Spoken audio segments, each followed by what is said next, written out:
Okay, let's see if I can do this right. I'm just gonna go over a couple of articles, maybe try and post it to YouTube. And I got 6 articles. They're very, very, very short. Just some things to go over, add a little content for Dragonflight. So let's take a look. Early look at Dragonflight raid trinkets and proc effects. Now, raid trinkets, especially Dark Moon Fair trinkets, those sell like crazy. I mean, you can charge $1 million or two, and people will buy it. Now, if there was a work order for a Dark Moon Fair trinket, I probably wouldn't fill it because I'd rather you just get paid on that. Only unless they're offering thousands and thousands of gold, I'm not doing that one. I will. I will definitely take the loss and make it worth my time. Someone that mentioned that say that someone lowballs. I mean, like really lowballs. I mean, I lowball, but I don't lowball to where it's absurd. But say someone lowballs on a when they want an item crafted, and they bring all the items. Now, the person that said that, hey, all you're doing is clicking a button, it's free gold. I disagree. I forgot who I was discussing this with, but it's like it's not free. I have 6 tunes. I have they're all on one account. Now I have all the professions. Leveling a tune to max level takes time. Leveling a profession takes gold, it takes patience, and it takes time. And especially in light of Dragonflight, that rhymed. Ha ha ha! See what I did there? But anyway, but especially in light of the how it appears that Dragonflight is going to be evolved. I mean, involved. That it's going to be more than just clicking a button now. I'm gonna have to have a little gear. Going to be a lot more of a time investment. I got to work with other professions and stuff like that. So it's not free gold. It takes time and it takes effort and it takes a little bit of dedication. So far as it appears that Dragonflight is moving toward that direction. But I digress. Dragonflight raid trinkets do sell for a lot, millions. I mean, not I don't know if the Dragonflight ones are going to sell for a lot, but historically, Dark Moon Fair trinkets sell for crazy amounts of gold. That's probably what they're going to be talking about here. I wonder. Let's find out. The first Wild Dragonflight Alpha build added many trinkets from the first raid. Vault of the Incarnates. Check out the interesting dragon themed procs from data mining. Wait. Oh, this is from the raid. I guess we can look at it. Way of the control currents. Your critical strikes have a chance to build static electricity, decoration of flame, stomp on the ground, commanding flames to radiate outward from your position, dealing medium fire damage. Okay, Storm Eater's Boon. All of them. These aren't craftable, so I'm not really too interested in these. I thought they were going to talk about the Dark Moon trinket ones, but that's okay. We can just I'll just take a look, see if there's anything else interesting. Oh, that's it. Oh,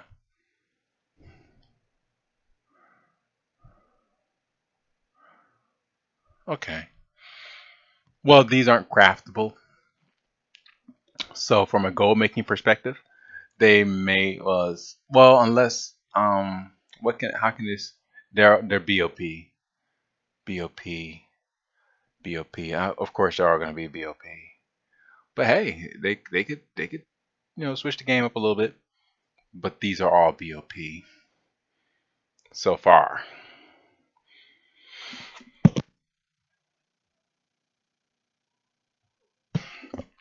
Excuse me. Okay, nothing much to say on the raid trinkets that dropped from the first raid, Vault of the Incarnates. But let's move on to the next one. New crafting recipes in Dragonflight. Okay, that's something we can work with. This is posted by Perculia. She has something to do with Wildhead Economy, I think. But anyway, alongside, oh, one moment, I gotta sneeze. Oh boy.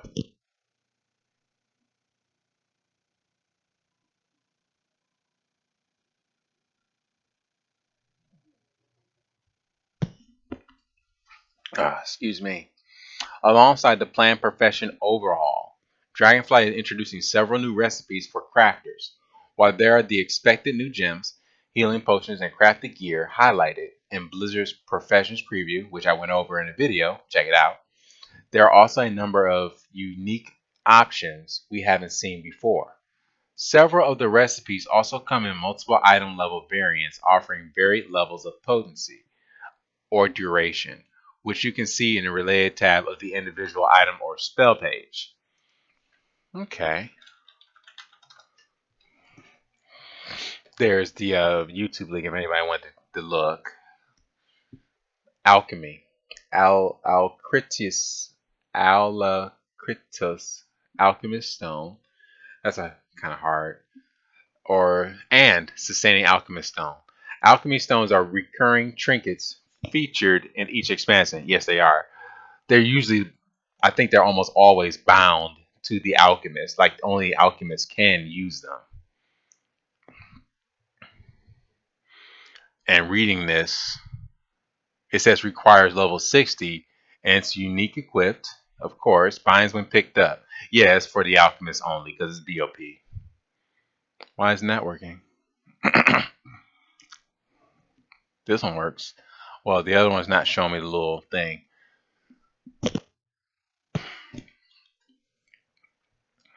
Though instead of increasing the effectiveness of health and mana potion, Dragonflight gives players a choice of increasing the duration of the new flask like Phials or reducing the cooldown on combat potions. That sounds powerful. Reducing the cooldown on combat potions. So instead of 5 minutes, is it 4 minutes now? That could be very, very powerful. I wish it's not. Oh, it does say it. The cooldown of your combat potion is decreased by. I was right. 60 seconds. Bingo. Potions of power now grant you an additional 9 of your primary stat. That sounds pretty huge, actually. I see that being top tier for raiding. So a lot of raiders may be rolling uh, alchemy if they're not already doing it. They may be rolling alchemy and engineering. Was it always alchemy and engineering? I think it was it was. I'm pretty sure it was alchemy for sure.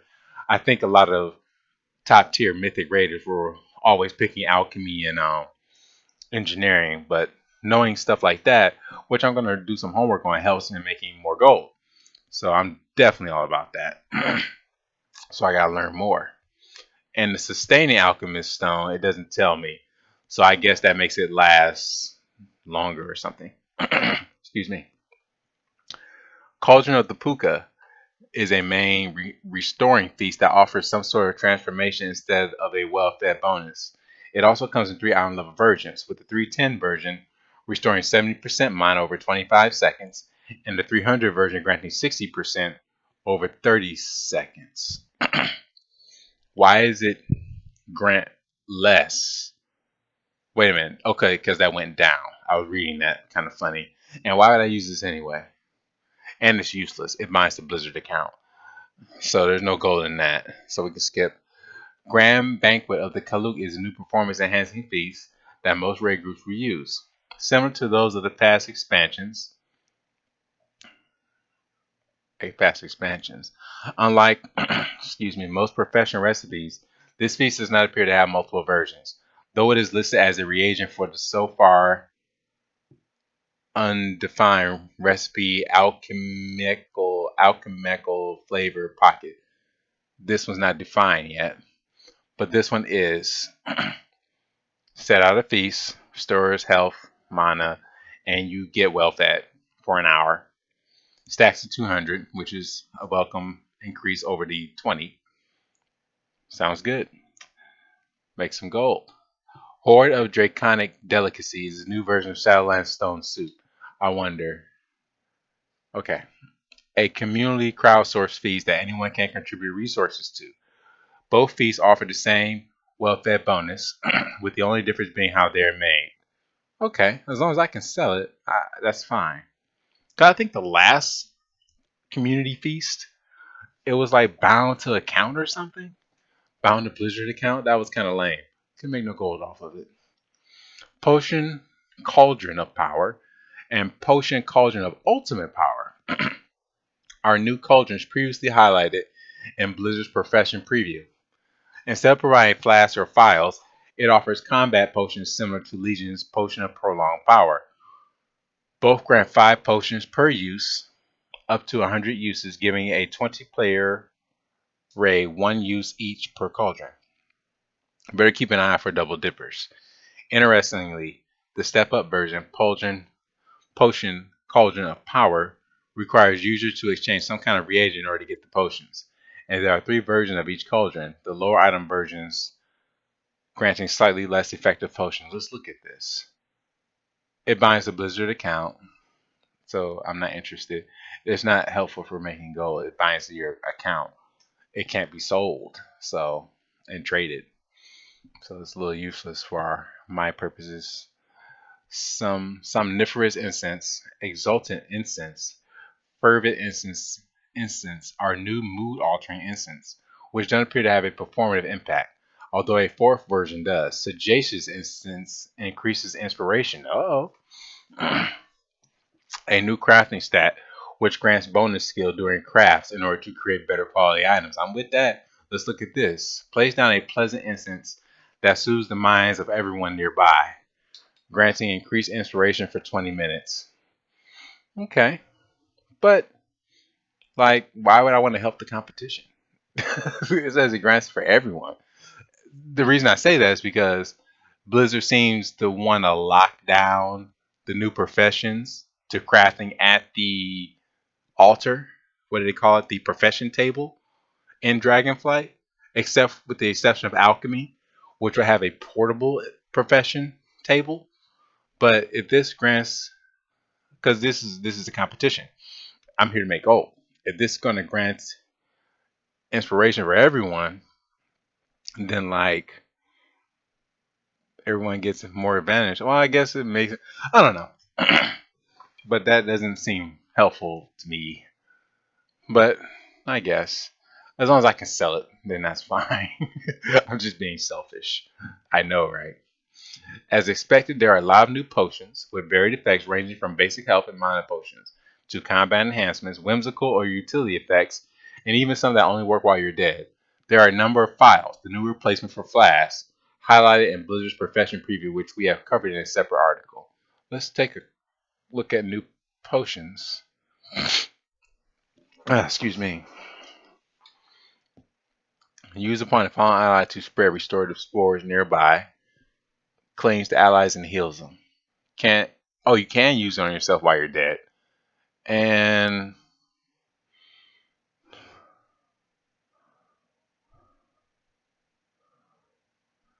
so this one heals you for 75,000, but it staggers that healing as damage over 15 seconds.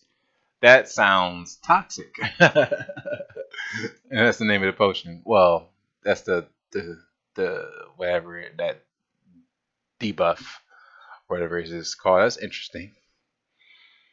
Chilled Clarity reduces the mana cost of all spells by 100%, but increases the cast time by 20% for 14 seconds. That seems useless because when you're casting spells, I would never use that. It makes it free, but it takes 20% longer. Well, I'm thinking from a healer's perspective. Oh, you said something. Oh, I'm sorry about that, Greater Dale. It looks cool. You can sell it on RP servers for RP stuff. Excellent point. Excellent point. I didn't think about that because I was only thinking about my goal making for Whisperwind. Whisperwind is not an RP server. I don't. Maybe I should make another more characters on an RP server in order to try and make some gold there. I don't know, but with the homogenation of things like this, like potions and consumables, I'm going to be selling to those people anyway. And the only reason to make, and there's no reason to compete with myself by selling consumables on any other server for that matter, but the gear is still locked to each server, which it may not be for long with the way things are kind of going, right? So that may be a good idea. But I will sell absolutely, even though I was talking cash money shit, I will sell everything that makes profit. As long as people are buying it, I am selling it. I don't care what it is. But for this, um, but for some of these, I was especially this one. I was thinking from a healing perspective, like reduces the mana cost of all spells by 100%. That's fine. But increase the cast time by 20%. I would only use that if I was out of mana. And even then, how I had to really think hard about it. Well, there's nothing to think that hard about because when you're you can't cast any spells. So 20%, okay, okay, now I can see that. But I would not use that if I was like just wanted to top off or like halfway through my mana and I wanted to like because the casting time as a healer I wouldn't be able to heal. Yeah, adding 20%. So if something is nothing's a 5 second cast, but 20% goes a little bit better into that number. That would be a 7 second cast instead of a 5 second cast. That's a long time as a healer, but it's interesting. I wonder DPS. I haven't DPS ranged in a very long time. Haven't, but that's interesting. Frozen focus. Drink to chill your body, but elevate your focus, allowing you to restore 14,000 mana over 10 seconds. But you are defenseless until your focus is broken. That's fine. I can see that being very useful. Frozen fatality. Drink to collapse to the ground. Frozen in a state of near death for 60 seconds, tricking enemies into ignoring you. Cannot be used while in combat. Why would I want to use that out of combat? Cannot be used while in combat. I don't know. But just because I don't see a current use for it doesn't mean there isn't a use for someone else. Drink to be propelled forward a significant distance, momentarily weightless. That sounds kind of fun. Potion of Gust. Bottled putrescence. Throw to spread rot and decay to susceptible creatures and wildlife.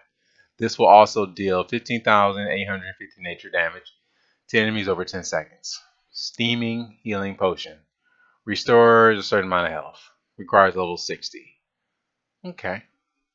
Potion of Hush Zephyr. Drink to gain invisibility for 18 seconds. PvP. And Shocking Disclosure. Envelops you in a field of static for 30 seconds. Discharging every 5 seconds to deal 18,022 damage and reveal nearby enemies. That sounds really great for PvP. That sounds like awesome for PvP. Enemy struck, especially when roles like the um,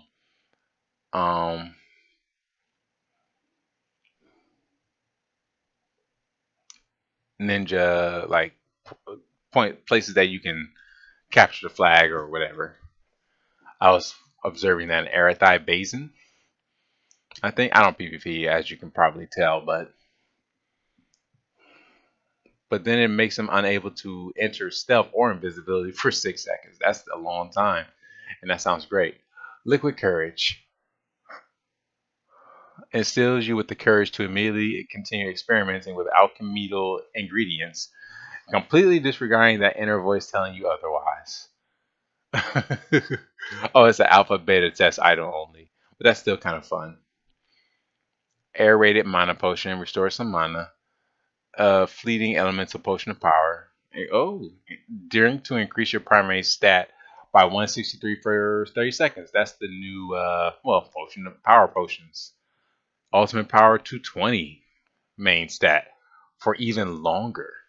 I bet that's going to require some quality 3 type herbs, I suppose. That's interesting. Let's see. Blacksmithing. Bloody War Boots of Impunity and Shield of Earth are two of the several new lines of crafted armor that can include special effects, which will require a deeper dive to see how the new quality system works. So this War Boots of Impunity Duration of snare effects reduced by 20%. That sounds great for PvP. Shield of Earth. Taking damage has a chance to grant 303 versatility, lasting 15 seconds. That sounds great for PvE. I'm not sure if tanks in PvP are a thing, as I don't PvP. But that doesn't sound too bad for PvE at all.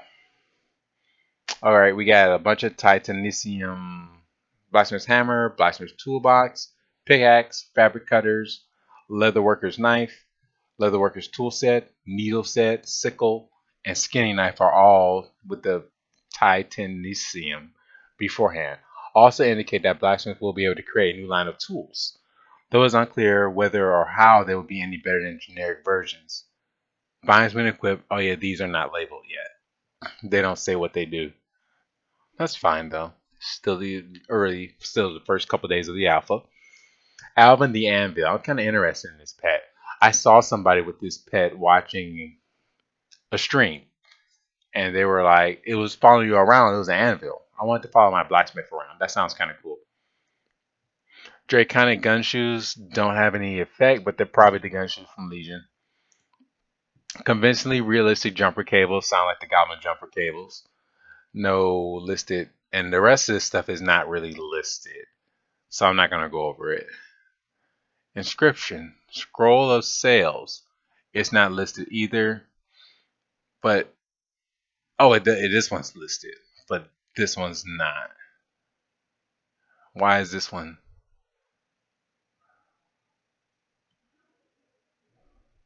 Well, let's read what it says here. Let me go back and make sure. The scroll of sales will summon a vendor for general goods. Presumably, you will also be able to sell to this vendor, though most general vendors don't offer repairs. So it might not be a scribe replacement for Jeeves. Still nice for mid-dungeon, water or emergency bag clearing. Though it does have a whopping 1 day cooldown. See, that's what kind of makes it useless.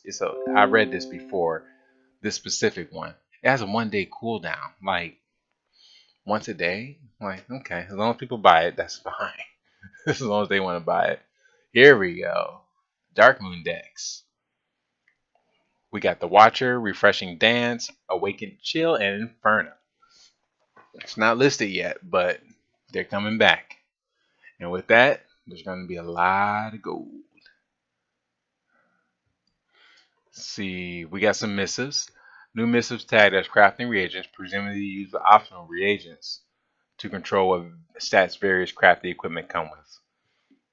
And they're not listed yet.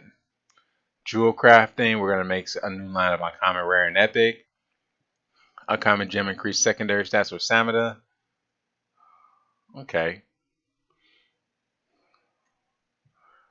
Crafty Queen's Ruby.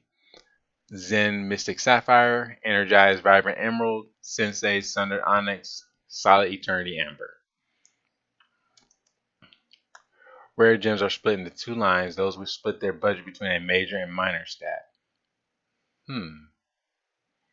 There's too many to say here, but there's plenty of them. Falling under the category of Alexstrasite, Yesmerald,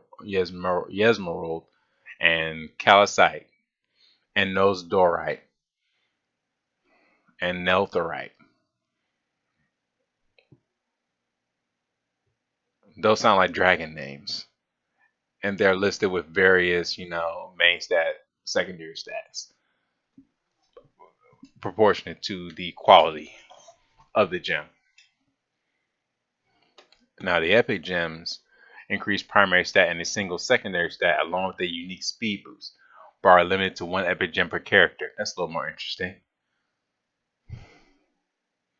Where's the speed boost at? 20 primary stat, 18 critical strike. So there's only one epic per character. Okay.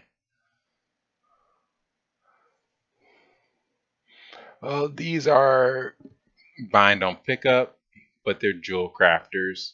Let's see, our jewel crafting trinkets tailored toward different secondary stats. but also increasing the bonuses for each corresponding socketed gem equipped across your gear.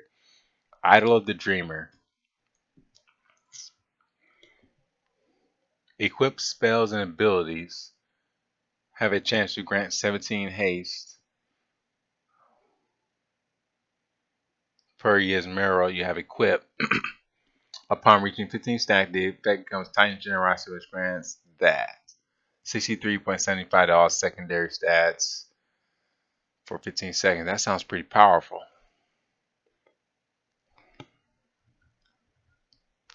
And the same thing, except this one's critical, this one's versatility, this one's mastery.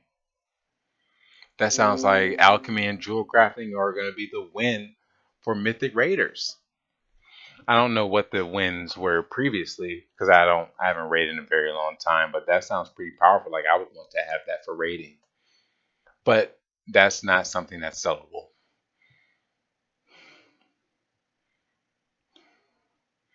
Spells and abilities have a chance to empower one of your socketed elemental gems, granting 120 of the associated stat. Okay, I don't want to cover stuff that's bound on pickup.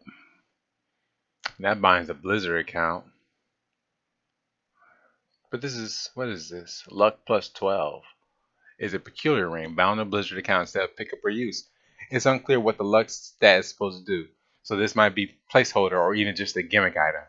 Perhaps Grifta is our new jewel crafting trainer. I don't know what that reference is. And then that's something, take you to a place you may have long since forgotten. That's a lot of stamina for a ring.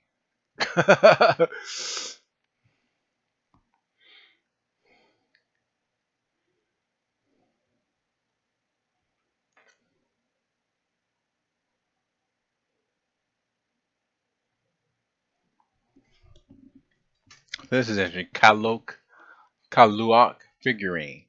Placed a pristine figurine inspired by the Tuskar culture nearby, which grants plus 15 fishing skill to everyone who stands near for 10 minutes. See, I don't want to help the competition, so I'm not with that. So greedy. Selfish, greedy. Let's see. Greater Dale says Grifta is a troll and shack trap that sells items they say they do cool things, but actually do nothing. That's kind of funny. Thanks for telling me, Greater Dale. Thanks for telling me. I didn't know that. So Grifta is, where did it say that at? Perhaps Grifta is our new drill crafting trainer. That's kind of funny.